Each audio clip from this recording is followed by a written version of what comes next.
मन के पास एक बड़ा प्यारा हथियार है, और जिस दिन तुमने उस हथियार को अपने हाथ में लेकर पलटवार कर दिया, मन खत्म। हमारी माता जी कहती कि जब तुम्हारे मैं वीडियो देखती हूं तो मुझको बहुत हंसी आती है। इज्जत भिखमंगों की होती है, गरीबों की। गरीब आदमी क्या कहता है, भैया पैसा नहीं कमाएं लेकिन इज्जत बहुत कमाएं, लुंगी के नीचे कच्छा नहीं पहने हो। इसीलिए मैं बार बार तुमसे कहता हूं कि पढ़ के कोई महान नहीं हुआ। सारे साइंटिस्टों के बारे में पढ़ो, देखो जितने लोग तैयारी करते हैं आईएएस की, उसमें 90% लोग सिर्फ इसलिए फेल होते हैं, जैसे आज तुम्हारे ऊपर हंसते हैं ऐसे मेरे ऊपर हंसते थे, कुछ नहीं कर पाओगे।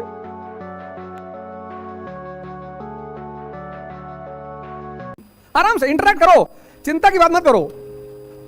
तब तुम्हें पता चलेगा, जब तुम इंटरेक्शन करते हो ना, तो तुम्हें पता चलता है कि यार मेरी गलती कहां थी। मेहनत करने से कुछ नहीं होता। कभी रिक्शे वाले को जाके देखो, हाँ, उसको जो फायदा होता है रिक्शे वाले को, उसको एहसास नहीं होता कि मुझे फायदा क्या हो रहा है। अभी मैं कंपनी गार्डन में टहल रहा था और 12 बजे से टहल रहा था। एक लड़का है मेरे पास, कहा कि मैं क्या सोच रहा था कि बताओ इतनी धूप में 4 लोग टहल रहे हैं, कल खाना खूब खा लिया, मिठाई खा लिया करीब 1.5 किलो। मिठाई नहीं छूट सकती, मिठाई ही खानी है जीवन में।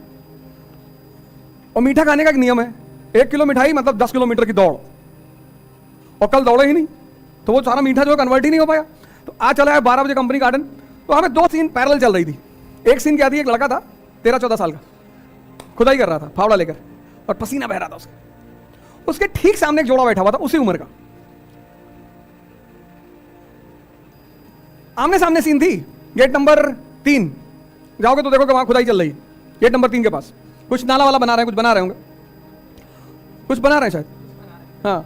और वो गंगानाथ परिसर के पास उधर आज मैंने देखा बड़े लड़के उधर पढ़ रहे थे बेचारे, वो सब फोल्डिंग वोल्डिंग वाला ला के पढ़ भी रहे थे कई सारे लोग। तो 2 सीन पैरेलल थी। एक वो लड़का 13-14 साल का फावड़ा लेके चला रहा था और पसीना बह रहा था। मैंने कहा देखो ये शक्ति अर्जित कर रहा है, और ये शक्ति का व्यय कर रहा है। जो व्यय कर रहा है उसे मजा आ रहा है, और जो अर्जित कर रहा है वो दुखी है। जबकि खुशी किसको होना चाहिए, जो अर्जित कर रहा है। तो 13 साल 14 साल का लड़का फावड़ा चला रहा, पसीना बह रहा, शक्ति पैदा हो रही है। जहां जहां तुम्हारी शक्ति पैदा हो रही है, तुम वहां निराश हो जा रहे हो। जैसे पढ़ाई कर रहे हो निराशा में, तुम पढ़ाई कर रहे हो निराशा में, तुम करो साहब हमको पढ़ने का मन नहीं है, तब करोगे क्या? किस किस चीज का मन है बताओ, लिखो एक कागज में किस चीज का मन है। तुमको अपने ऊपर हंसी आएगी। मन के पास एक हथियार है आदमी को बर्बाद करने का। उस हथियार का नाम क्या है? बड़ा प्यारा हथियार है मन के पास, व्यक्ति को बर्बाद करने का। उस हथियार का नाम क्या है? चिंतन तो बड़ी अच्छी चीज है यार। मन के पास एक बड़ा प्यारा हथियार है, और जिस दिन तुमने उस हथियार को अपने हाथ में लेकर पलटवार कर दिया, मन खत्म। टालना, कल पर टालना। हाँ हाँ, सुन लिए। ये मन का हथियार है। इसे कहो योग करना है, कहेगा कल। इसे कहो ध्यान करना है, कहेगा कल। इसे कहो पढ़ना है, कहेगा कल। ये नहीं कहता नहीं करेंगे, नहीं करे तो पकड़ में आ जाए। तुम इसकी देखो शातिर बना, ये कहता ही नहीं कि नहीं करना है, कहता करेंगे कल, और कल आता नहीं। जिस कल का तुम इंतजार कर रहे थे वो आज है। तो दुनिया में सबसे बड़ा स्कैम है कल। इसे कहो पार्टी करना है आज, शादी अभी। कुछ चीजों के लिए तुरंत तैयार है, तुरंत, बस अभी करा दो भैया। अगर तुमने इस चीज को रिवर्स कर दिया कि आज पढ़ेंगे कल पार्टी करेंगे, जैसे ये तुमको कल पे टलवाता है ना, तो जिन चीजों को ये तुमको कल पे टाल रहा है, तुम उससे कहते हो कि नहीं आज पढ़ ले 4 घंटा, और इसको तुम छोटे छोटे टारगेट दिया करो। इसकी एक और दूसरी कमी ना बन, ये बड़ा टारगेट बनाता है। कहता कल जो है सुबह 8 बजे से 12 तो कम है, कहेगा सुबह 8 बजे से 7-8 बजे रात तक तो खींच देंगे, पढ़ेंगे नहीं, खींच देंगे। और इतना तुम्हें अंदर से उत्साहित रखेगा कि कल सब तुम्हारा खत्म करवा देगा। और जो सुबह 8 बजे का कहेगा बारिश हो रही, गेहूं फसल खराब हो गई, किसान बेचारे परेशान हैं। तुम्हारा भोजन बहुत संतुलित होना चाहिए, भोजन पर बड़ी निगाह रखनी चाहिए, धर्म का पालन करना चाहिए। हमारी माता जी कहती कि जब तुम्हारे मैं वीडियो देखती हूँ तो मुझको बहुत हंसी आती। बचपन से देखा है ना, लेकिन आज वो चीजें इतना काम आ रही हैं, इतनी कोई डरा नहीं पा रहा है। इतना इतना कांड कर भाई, टीचर डॉक्टर वकील, इन तीनों में से तीनों का क्या बिगाड़ दो? मानसिक संतुलन खत्म। मैं भैया परसों शाम को बैठा था, एक साहब का फोन आया, अरे बोले गजब हो गया। मैंने कहा वर्ल्ड वॉर शुरू कर रहे हैं, हमेशा मजाक के मूड में रहते हो। अरे मैंने कहा क्या हुआ? अरे बोले तुम्हारा फेसबुक पेज है। मैंने कहा मेरा तो 10-20 हजार है। एक पेज पे गंदी गंदी तस्वीरें लगी हैं। गंदी गंदी तस्वीरें?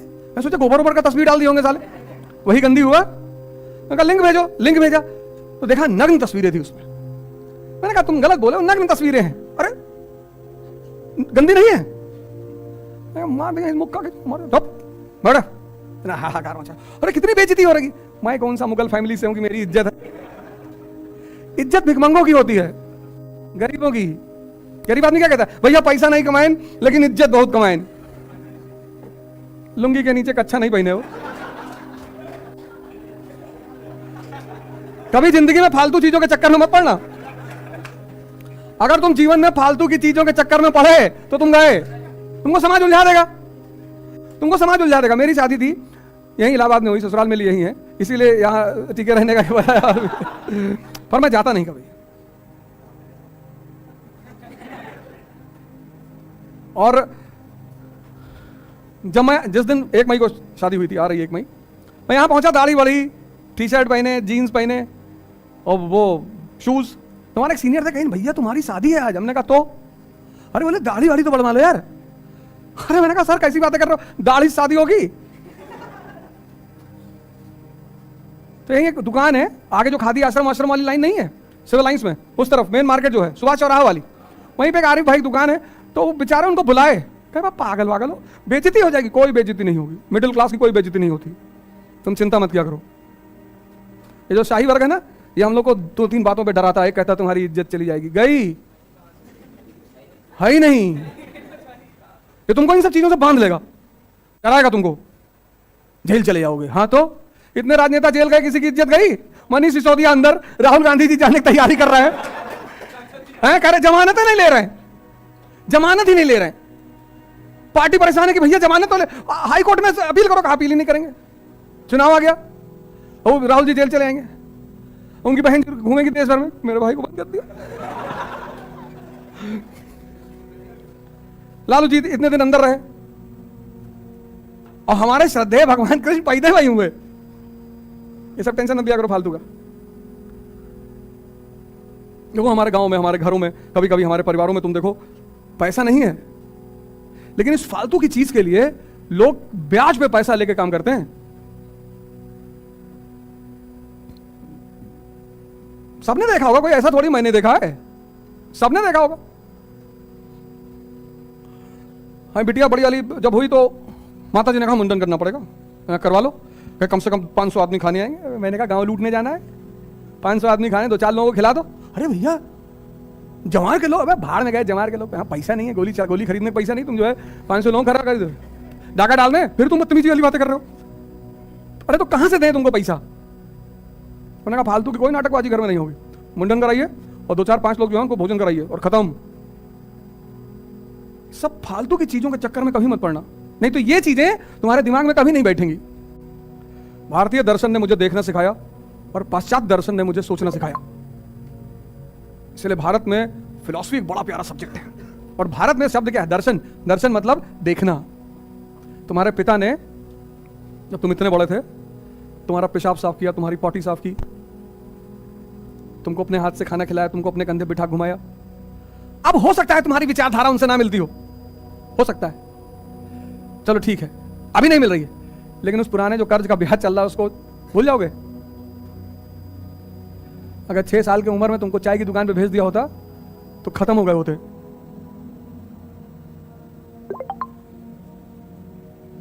आज मैं लोगों को तो क्या देता हूं, अरे हमारा पापा हमारे ऊपर विचार थोप रहे हैं। कोई बात नहीं, हमारे जमाने में मोबाइल था ही नहीं, कितना बड़ा जनरेशन गैप हो गया है। भाई तुम्हारा भी पिता हमारी उम्र से ज्यादा थोड़े होंगे, हमारी उम्र के ही होंगे। और हम पहली बार जो मोबाइल खरीदे 5110, वो 50 किलो का मोबाइल लिया था, इतना बड़ा मोबाइल था 5110 नोकिया का। वो मारने में ज्यादा काम आता था, मार दी किसी का सर फट गया। ये तो तुम्हारे हाथ में स्मार्टफोन है, तो कितना बड़ा जनरेशन गैप हो गया है। इसलिए जिसको दिखाई नहीं पड़ता ना, उसको समझाया नहीं जा सकता। भारत ने एक बहुत अच्छी बात कही कि जो दिखाई पड़े वो ज्ञान, पढ़ना मतलब कुछ नहीं। इसलिए पश्चिम में आज तक बुद्ध नहीं पैदा हुए, पश्चिम में विचारक पैदा हुए। विटगेंस्टाइन, डिकार्ट्स, स्पिनोजा, लाइबनीज, कांट, इमैनुअल। पर आज तक पश्चिम में संत पैदा नहीं हुए। और पश्चिम में फिलॉसफी का मतलब है लव फॉर नॉलेज, ज्ञान के प्रति प्रेम। और भारत में दर्शन का मतलब है जो देखा गया। इसीलिए मैं बार बार तुमसे कहता हूं कि पढ़ के कोई महान नहीं हुआ। सारे साइंटिस्टों के बारे में पढ़ो, देखो मैडम क्यूरी, आइंस्टीन, इनको कहीं से विचार ही तो आया। किसी किताब में थोड़ी। एडिसन की कहानी पढ़ो, जिसने इलेक्ट्रिसिटी वाला जो साइंटिस्ट है, उसके टीचर ने क्या कहा उसकी मां से कि मंद बुद्धि है तुम्हारा लड़का ये। उसकी मां ने वो लेटर कभी एडिसन को दिखाया ही नहीं। एडिसन के प्रिंसिपल ने लेटर लिखा कि तुम्हारा बच्चा ये स्पेशल चाइल्ड है, मंद बुद्धि है, इसको ले जाओ, ये नहीं कुछ कर पाएगा।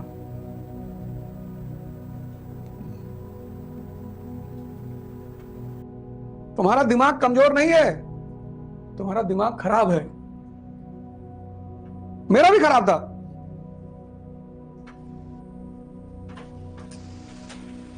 तुम्हारा दिमाग कमजोर नहीं है। हमको भी लोग कहते थे कुछ नहीं कर पाओगे, आईएएस की तैयारी है, हंसते थे लोग मेरे ऊपर।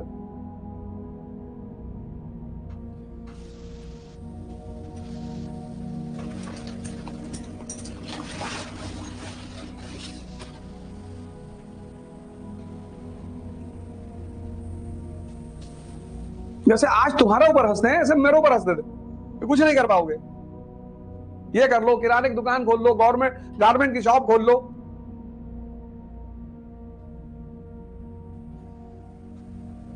पर मुझे आशा की किरण मिली भारत के संतों में। एक दो नोट नकली निकल गया 50,000 की गड्डी में, तो सारे गड्डी सारी नोट फाड़ डालोगे?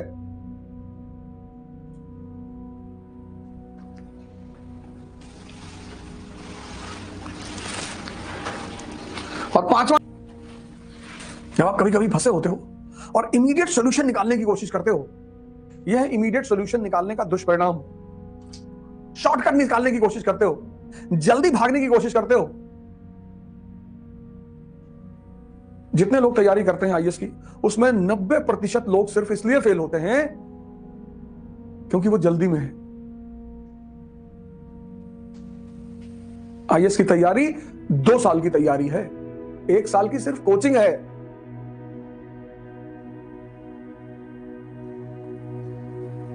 कल मैं इंटरव्यू सेशन ले रहा था, उसमें लड़का पाटन का आया, विपुल भाई, 22 साल का लड़का। मैंने कब तैयारी शुरू की? कहा सर 18 साल से। 18 साल की उम्र से मैंने पढ़ना शुरू कर दिया था। भगवान करे उसका इस बार सिलेक्शन हो जाए। विपुल भाई पाटन से, नाम लिख लेना, हो सकता है सिलेक्शन हो जाए उसका। 22 साल का। उसने कहा सर 18 साल से तैयारी शुरू कर दिया था।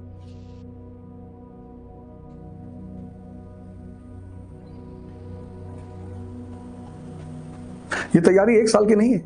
1 साल, एक तो ह्यूमैनिटीज इस देश में कोई पढ़ता नहीं, और ऊपर इस तरह से तो बिल्कुल नहीं पढ़ता। एनसीईआरटी को कितनी मजाक में लोग पढ़ते हैं, कभी इस तरह पढ़े सीरियसली? कितना गहरा खजाना दबा हुआ है एनसीईआरटी में। और अभी तो शुरुआत है, अभी तो शुरुआत है। अभी मुझे 13 चैप्टर कंप्लीट करने दो। तो एक संकट को मिटाने के प्रयास में दूसरे संकट को जन्म दे दिया।